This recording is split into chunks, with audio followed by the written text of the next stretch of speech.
Donc, on est toujours dans la neuvième ambiguïté qui consiste à dire que le prophète Mohammed sallallahu alayhi wa sallam n'est pas un messager.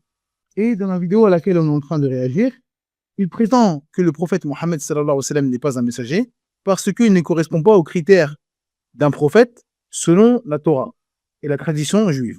Donc, on a vu précédemment, bien évidemment, que c'était un menteur, car il prétend que le prophète Mohammed sallallahu alayhi wa sallam n'est pas un prophète selon la Torah, et il ne nous a ramené aucun verset de la Torah pour nous démontrer cela. Donc, on a vu qu'il a tenté de manipuler et qu'il a menti. Et ensuite, on a commencé à prouver que le prophète Mohammed sallallahu alayhi wa sallam cochait toutes les cases de la prophétie selon la Torah. Donc, lorsqu'on regarde la Torah et qu'on lit attentivement quelles sont les caractéristiques d'un prophète, on lit à travers les histoires de certains prophètes dans la Torah, on lit les caractéristiques, on lit comment être un prophète, qu'est-ce qu'ils ont ces prophètes-là, à quoi ils appellent, etc., etc. Et on se rend compte qu'en rien le prophète Mohammed sallallahu alayhi wa sallam ne contredit cela. Et donc on continue à prouver cela avec le troisième point, qui est le message fidèle à Dieu et à la Torah. Donc ça veut dire que selon la Torah, pour qu'un prophète soit prophète et qu'il soit considéré comme un véritable prophète, il faut que son message il soit fidèle à la volonté de Dieu, à la religion de droiture et à la Torah. Donc un vrai prophète, il prêche la fidélité à la loi de Dieu. Donc, il appelle les gens à suivre la religion, à suivre la voie du Seigneur de l'univers. Et il n'incite en aucun cas à la désobéissance des commandements de la Torah. Donc, selon la Torah, un prophète, il va appeler les gens à suivre Dieu et à ne pas contredire les injonctions divines. Donc, dans le Deutéronome, au chapitre 13, du verset 1 à 5, il est dit « S'il s'élève au milieu de toi un prophète ou un songeur qui t'annonce un signe ou un prodige, et qu'il y ait accomplissement du signe ou du prodige dont il t'a parlé en disant « Allons auprès d'autres dieux, des dieux que tu ne connais point, et servons-les. » Tu n'écouteras pas les paroles de ce prophète ou de ce songeur, car c'est l'Éternel, votre Dieu, qui vous met à l'épreuve pour savoir si vous aimez l'Éternel, votre Dieu, de tout votre cœur et de toute votre âme.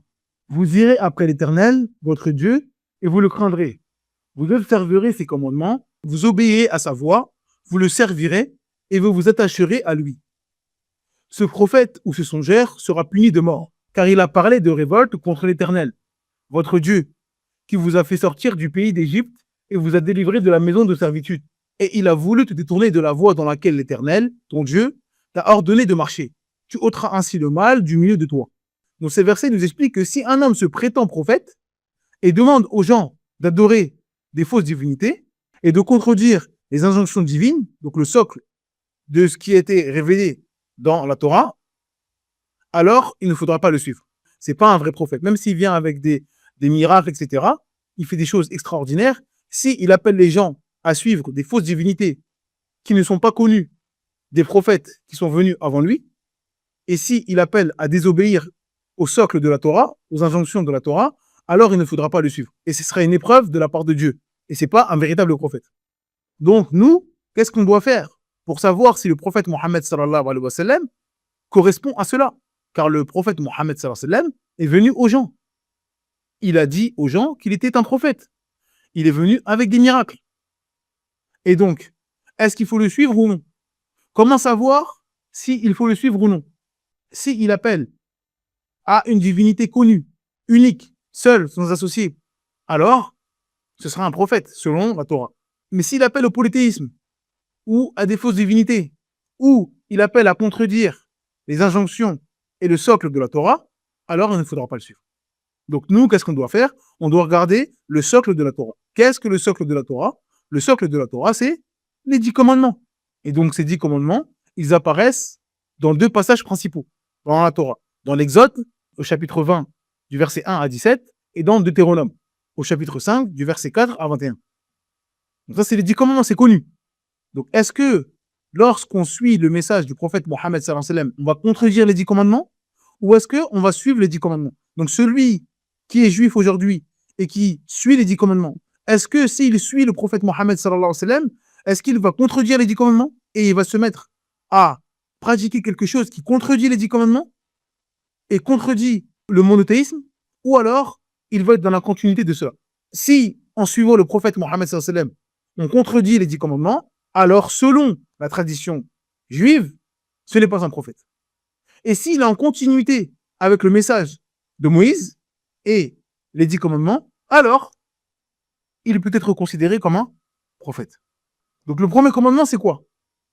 Le premier commandement, il dit « Je suis l'Éternel, ton Dieu, qui t'ai fait sortir du pays d'Égypte, de la maison de servitude. »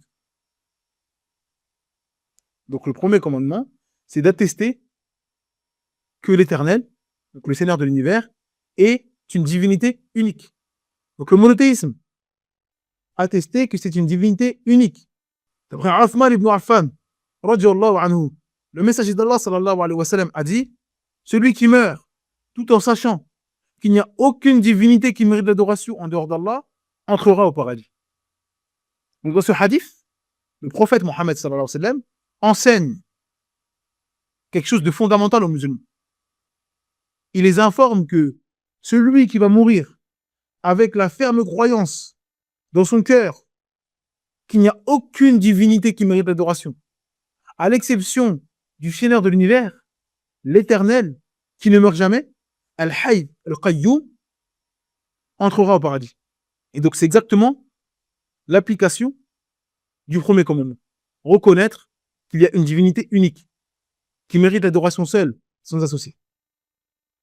Le deuxième commandement, c'est de ne pas avoir plusieurs divinités. Donc c'est l'interdiction du polythéisme. Donc dans l'Exode, ça dit « Tu ne te feras point d'image taillée, ni aucune ressemblance de ce qui est en haut, dans le ciel, ou en bas sur la terre, ou dans les cieux, ou dans les eaux, au-dessous de la terre. Tu ne te prosterneras point devant elles, et tu ne les serviras point. Car moi, l'Éternel, ton Dieu, je suis un Dieu jaloux. » Donc le deuxième commandement, c'est l'interdiction du polythéisme. L'interdiction de faire des représentations. Car les représentations, le fait de tailler, de sculpter des fausses divinités, le fait de les représenter, que ce soit en dessin, en sculpture, ça amène au polythéisme. Ça, on l'a vu plusieurs fois. Ceux qui nous suivent dans le dictionnaire des musulmans, dans l'information islamique, etc., on a vu plusieurs fois les causes de l'apparition du polythéisme. À l'époque de Nouh et dans d'autres époques. Les gens commencent à faire des statues. Au début, c'est pas pour adorer les statues. Et les années passent, les siècles passent, et ils se mettent à adorer les statues. L'interdiction de la représentation de ce qui est dans les cieux, c'est-à-dire ne pas faire des représentations en disant c'est Dieu, voici Dieu, regardez comment il est, etc. Comme les chrétiens ils font, et comme d'autres religions font.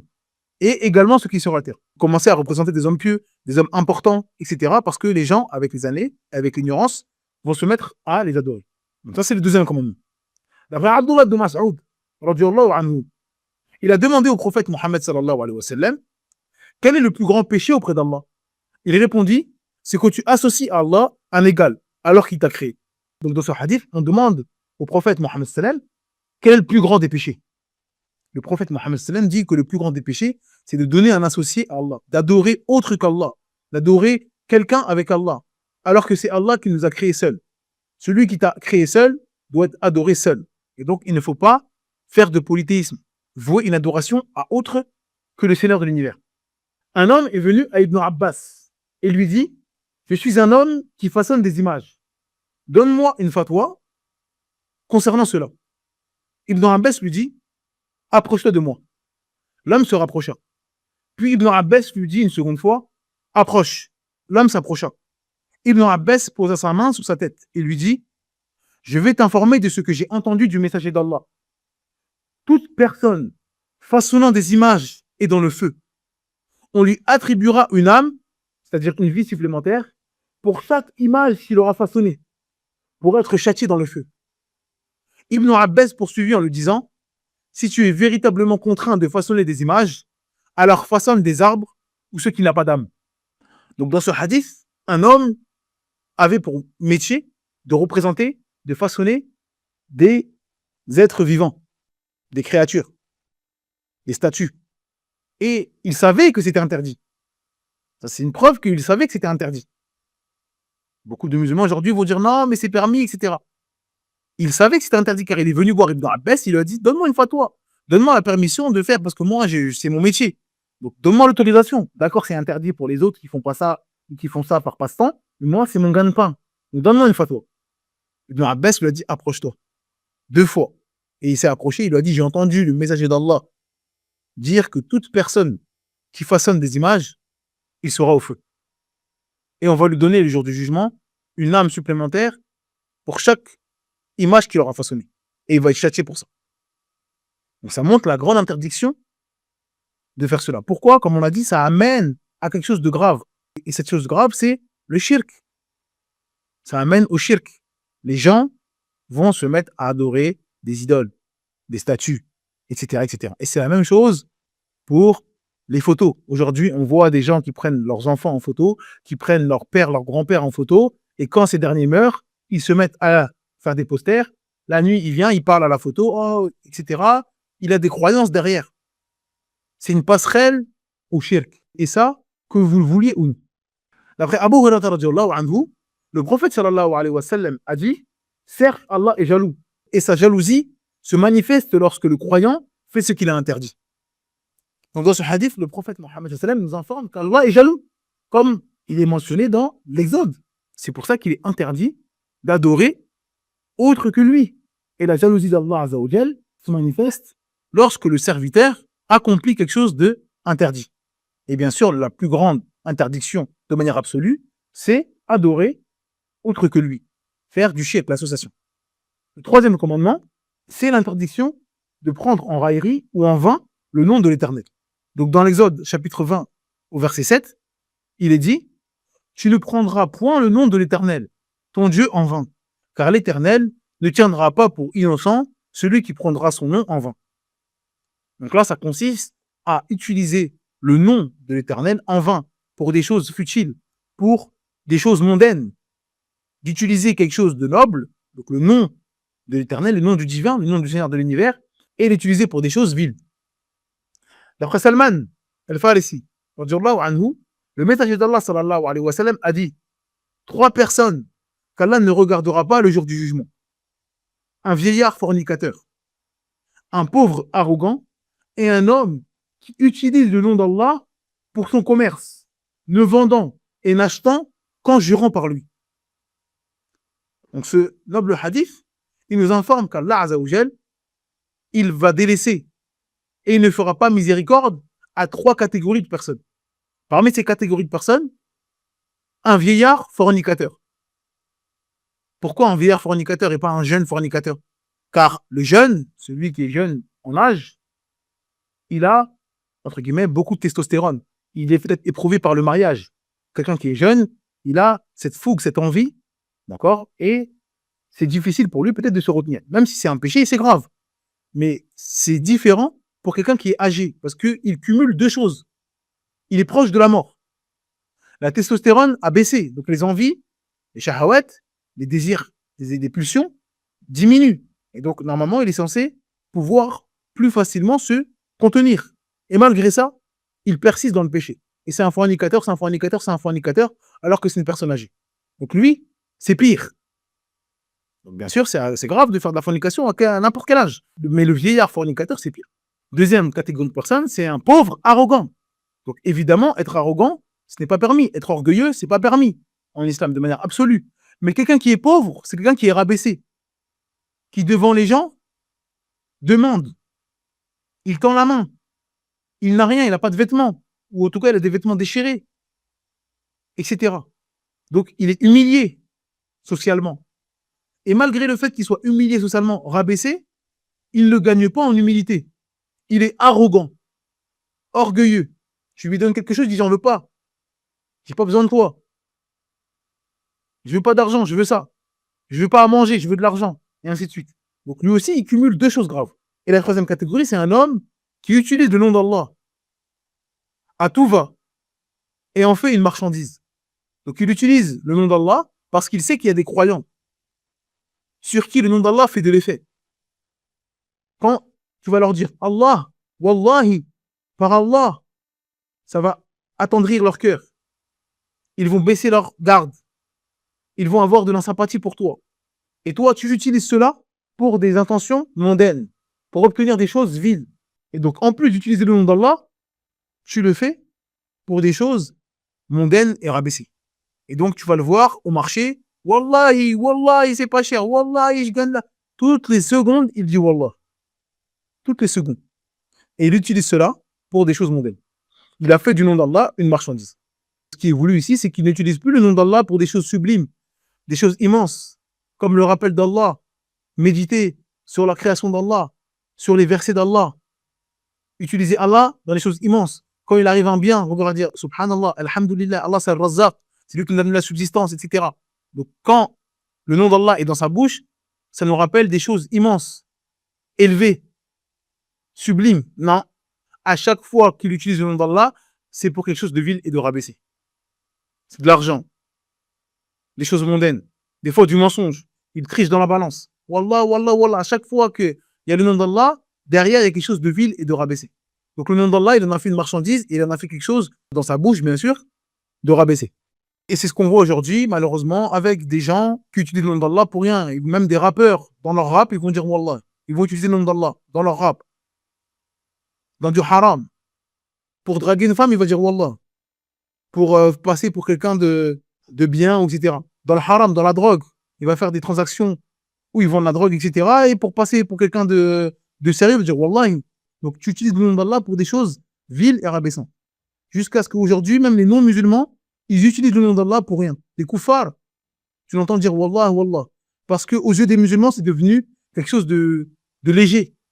Dire utiliser le nom d'Allah, c'est quelque chose de léger. Donc forcément, les koufars regardent les musulmans et ils osent. C'est pas grave maintenant. Vu que les musulmans eux-mêmes, c'est pas quelque chose d'immense d'utiliser le nom d'Allah dans leur bouche. C'est facile, je peux dire Wallah en montant, en faisant du haram. Allahu musta'an. Quatrième commandement, c'est se souvenir du jour du Shabbat. Donc il est dit dans Exode 20, du verset 8 à 10, 6 jours tu travailleras et tu feras tout ton ouvrage, mais le 7e jour est le Shabbat de l'Éternel, ton Dieu. Donc parmi les commandements, il faut réserver un jour pour œuvrer et faire des actes religieux et des adorations spécifiques, un jour spécifique. Donc, pendant 6 jours de la semaine, on vague à nos occupations, et le 7e jour, il faudra consacrer un jour avec des adorations spécifiques. D'après Hudayfa, radiyallahu anhu, le messager d'Allah sallallahu alayhi wa sallam a dit « Allah a égaré ceux qui nous ont précédés en ce qui concerne le jour de la prière du vendredi. Ainsi, pour les juifs, c'était le samedi, et pour les chrétiens, c'était le dimanche. Puis Allah nous a guidés vers le jour du vendredi. Il a donc institué le vendredi, le samedi et le dimanche. De même, au jour du jugement, ils seront derrière nous. Nous sommes les derniers parmi les habitants de ce monde, mais les premiers au jour du jugement. » Donc dans ce noble verset, le prophète Mohammed sallam nous dit que Allah, il a égaré, donc ce qui est voulu par égarer ici, c'est que parmi les choix que les communautés précédentes ont dû faire, toutes les communautés précédentes ont dû faire un choix sur le jour de la semaine où ils allaient accomplir des adorations spécifiques durant un jour précis. Et les juifs ont choisi le samedi. Les chrétiens, le dimanche. Et alhamdulillah, Allah il a fait miséricorde à la communauté du prophète Mohammed sallam en leur permettant de choisir le vendredi. Et le prophète sallam il fait une analogie avec cela, avec le jour du jugement, en disant que nous sommes la dernière communauté sortie vers les gens. Donc les juifs sont sortis avant nous, et les chrétiens également. Mais vous serez les premiers au jour du jugement, donc vous serez les meilleurs des gens. Exactement comme avec le Jumu'ah. C'est-à-dire que nous, on est les derniers à avoir choisi le jour de la semaine, les juifs ont choisi le samedi, les chrétiens le dimanche, et nous le vendredi. Donc nous, on est les derniers à avoir choisi, mais on sera les premiers à venir. Pourquoi? Parce que le vendredi, il vient avant le samedi, et il vient avant le dimanche. Donc on a choisi en dernier, mais on est les premiers. Et donc c'est ça qui est voulu par, on est les derniers à choisir, mais Allah nous a guidés en nous permettant de choisir le meilleur des jours qui est le jour du vendredi, Yawm al-Jumu'ah. Et ce jour-là, comme les juifs, comme les chrétiens, on fait des adorations spécifiques, donc c'est-à-dire la prière du vendredi, du Jumu'ah, elle est présente que pour le Jumu'ah, et durant cette prière-là, on délaisse le travail, on ne travaille pas. Allah dit dans le Jumu'ah, wa dharul bay'a, et délaisser la vente. Ne travaillez pas lorsqu'on appelle à la prière du Jumu'ah. Une fois que la prière est terminée, vous pouvez retourner à vos occupations. Donc le 5e commandement, il consiste à honorer son père et sa mère. Donc il est dit dans Exode chapitre 20 au verset 12, « Honore ton père et ta mère, afin que tes jours se prolongent dans le pays que l'Éternel, ton Dieu, te donne. » Donc le 5e commandement, il consiste à honorer son père et sa mère. Donc le 5e commandement, il incite les croyants à honorer leur père et leur mère, leurs parents, et bien sûr le respect et la bienfaisance envers eux. D'après Anas, radiyallahu anhu, il est rapporté que le prophète sallallahu alayhi wa sallam a été interrogé au sujet des grands péchés. Il a répondu le fait de donner des associés à Allah, le polythéisme, la désobéissance envers les parents, le meurtre et le faux témoignage. Donc le prophète Mohammed sallam, quand on lui demandait quels sont les grands péchés en islam, de nous donner des exemples de grands péchés en islam, il donnait bien évidemment le polythéisme et ensuite, tout de suite après, la désobéissance envers les parents. Donc ça montre à quel point c'est grave de désobéir aux parents, bien évidemment, dans ce qui est convenable. Si vos parents vous incitent à désobéir à Allah Azzawajal, évidemment, il ne faut pas leur obéir. Donc l'obéissance, elle est dans la bienfaisance et dans ce qui plaît à Allah, pas d'obéissance à la créature, dans la désobéissance au créateur.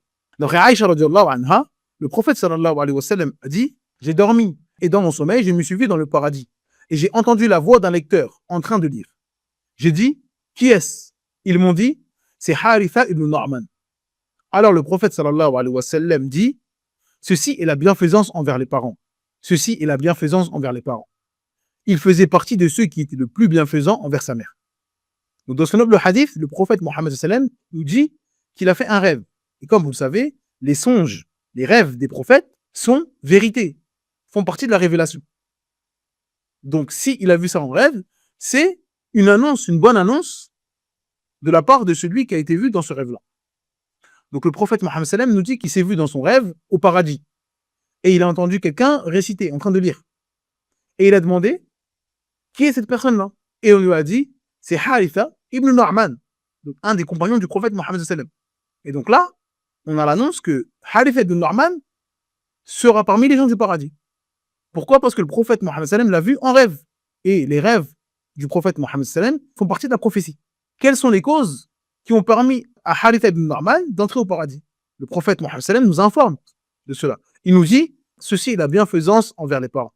Ceci est la bienfaisance envers les parents. Donc, c'est-à-dire que la cause de son entrée au paradis, c'est la bienfaisance envers les parents. Pourquoi?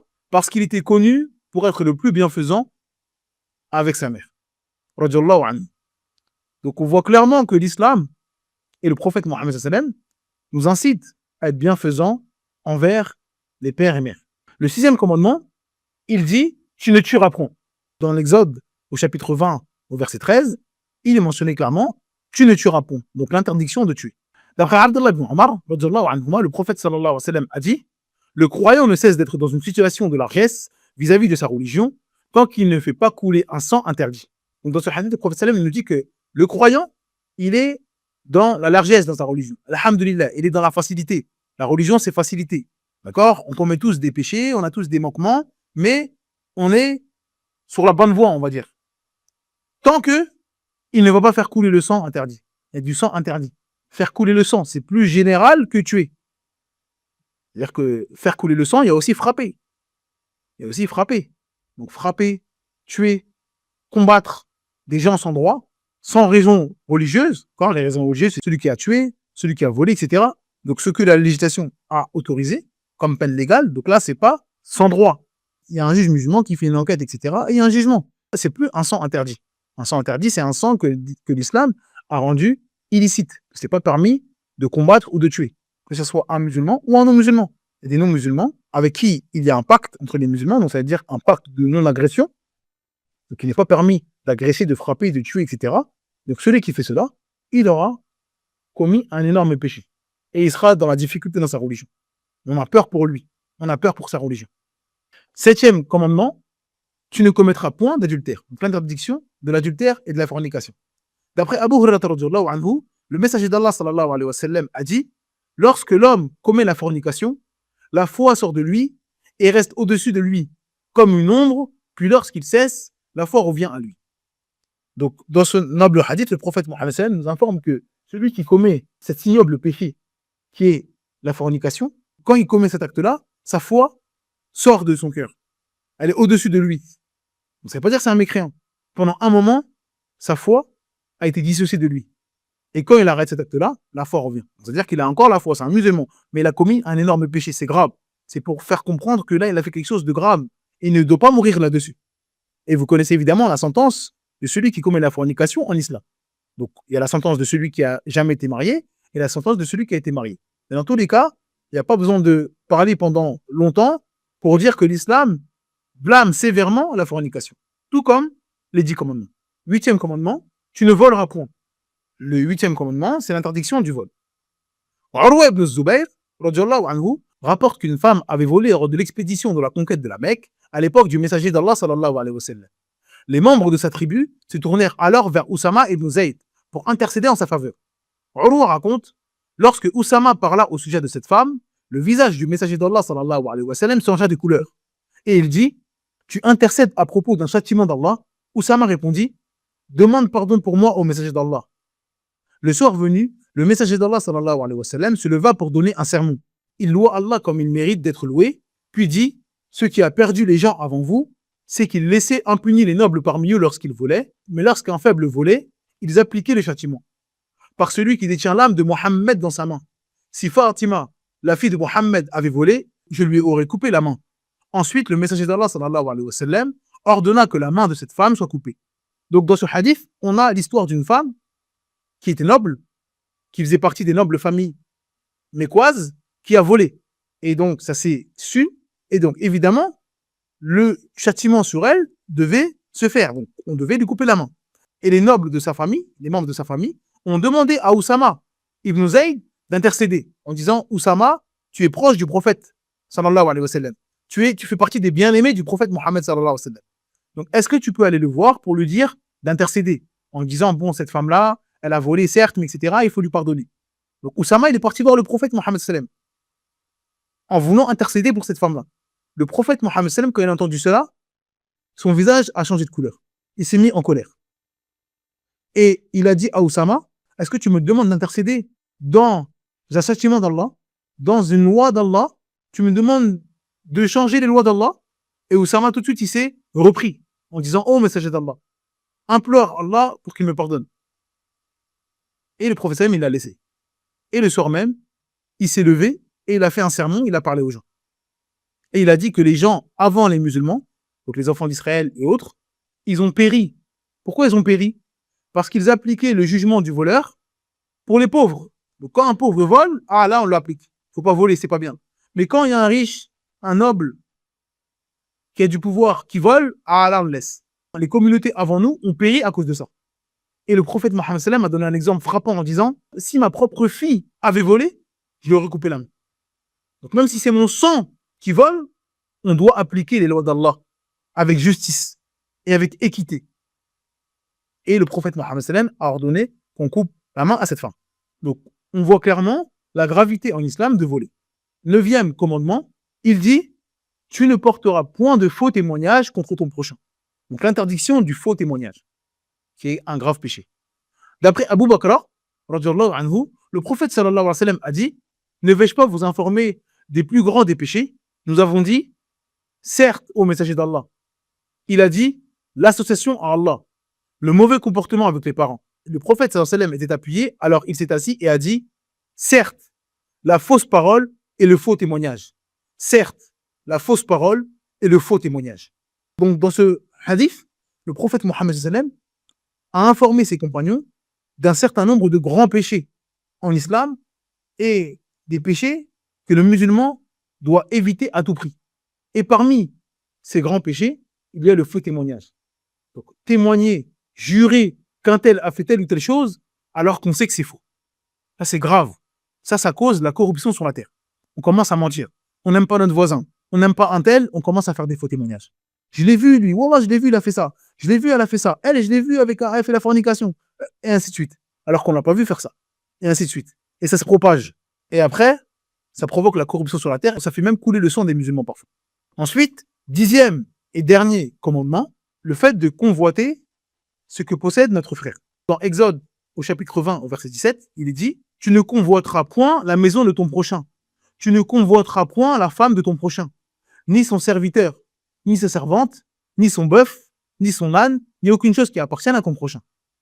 Donc c'est l'envie, l'interdiction d'envier son prochain. Lorsque quelqu'un a quelque chose entre les mains, de ne pas l'envier. C'est grave, c'est un grand péché. Et ça montre aussi une grande faiblesse de foi, le fait d'envier les gens. ça montre qu'on a une mauvaise connaissance d'Allah. On dit pourquoi lui il a ça? Pourquoi lui il a ça? Lui il mérite pas ça. Lui il mérite pas d'avoir cet argent-là. Lui il mérite pas d'avoir ça. Et on est en train de douter de la sagesse d'Allah. Parce que c'est Allah qui lui a donné. Et donc si on se plaint de ça, c'est comme si on se plaint à Allah. C'est comme si on dit Allah, pourquoi t'as donné ça à lui? Il mérite pas lui. Et donc on est en train de mettre en doute la sagesse d'Allah Azza wa Jalla. D'après Abu Hurairah radhiyallahu anhu, le prophète sallallahu alayhi wa sallam a dit: méfiez-vous de l'envie, car l'envie consume les bonnes actions comme le feu consume le bois. Donc là, le prophète sallam nous met en garde contre l'envie. L'envie ici, c'est le fait de vouloir voir disparaître les bienfaits dans les mains de quelqu'un. Donc quelqu'un, il a des bienfaits et nous, on veut que ça disparaisse. Soit on veut que ça disparaisse pour que ça arrive chez nous, ou soit on est mauvais à un tel point qu'on veut juste que ça disparaisse. Comme disent les savants, c'est le pire niveau de l'envie. Parce qu'il y a l'envie où tu veux avoir ça. Donc toi, tu veux que ça disparaisse. On ne parle pas de celui qui veut ça, mais qui veut pas que ça disparaisse dans les mains de son frère ou de la personne. Ça, c'est pas le hasad. Le hasad, c'est qu'on veut que ça disparaisse. Quelqu'un est heureux en mariage. Quelqu'un est heureux dans les affaires. Quelqu'un a des enfants, etc. Donc nous, on veut que ça disparaisse. On veut pas qu'il ait ça. On veut que sa richesse disparaisse. On veut qu'il devienne pauvre. Et on veut devenir riche. On veut avoir sa richesse. Ça, c'est l'envie. Mais le plus haut degré d'envie, le pire degré qui montre vraiment le cœur noir de la personne, c'est celui qui veut que ça disparaisse, mais il ne le veut même pas pour lui. Il veut même pas d'argent. Il dit, moi, ça m'intéresse pas l'argent, mais je veux juste qu'il soit pauvre. Je veux juste qu'il soit triste. Donc ça, c'est vraiment le plus bas degré. Ça montre vraiment la mesquinerie de la personne. D'après Abu Hurairah radhiyallahu anhu, le prophète sallallahu alayhi wa sallam a dit: évitez les soupçons, car ils sont mensongers. Ne cherchez pas les défauts d'autrui. N'espionnez pas. Ne soyez pas envieux ni hostile. Soyez plutôt des frères au service d'Allah. Donc, dans ce hadith, le prophète Mohammed sallam nous donne le bon comportement islamique. Le prophète sallam nous dit de ne pas avoir des mauvais soupçons les uns envers les autres. Pourquoi? Parce que les mauvais soupçons sont mensongers. Sur 10 mauvais soupçons, vous allez tomber sur une fois sur la vérité, ou 2 fois. Mais le reste, c'est des péchés. C'est là, d'où la parole d'Allah Azza wa Jal, Inna ba'da dhanni ithm. Et certes, une partie de la conjecture sont des péchés. Donc la personne qui à chaque fois a des mauvais soupçons. Ah, je suis sûr qu'il fait ça. Ah, ça se voit qu'il fait ça. Ah, ça se voit que lui, il fait la fornication. Ah, ça se voit qu'il est comme ça, lui. Ça se voit que c'est un menteur. Ça se voit qu'il fait ça. Sur 10 conjectures, il y a peut-être 8 péchés. Et peut-être c'est vrai dans 2% des cas. Mais c'est quand même un péché. Pourquoi? Parce que vous avez fait ça sans science. Vous avez eu de la conjecture. Ah, lui, ça se voit qu'il est comme ça. J'en suis sûr qu'il est comme ça. Ça, c'est pas un bon comportement de la part du musulman. Et ne pas chercher les défauts de son frère, ne pas s'espionner, ne pas regarder, ne pas chercher à faire tomber un musulman. Et ne pas espionner. Et ne pas être envieux et hostile les uns envers les autres. Donc, encore une fois, on voit également que le prophète Mohammed sallam nous a incité à ne pas être comme ça. Donc, pour conclure, on voit clairement que tous les commandements qui sont présents dans l'Ancien Testament sont des commandements que le prophète Mohammed sallam a respectés. Et il a demandé à sa communauté d'appliquer ces commandements. Donc, on continue à prouver que c'est un grand mensonge de dire que le prophète Mohammed sallam n'est pas un prophète selon l'Ancien Testament.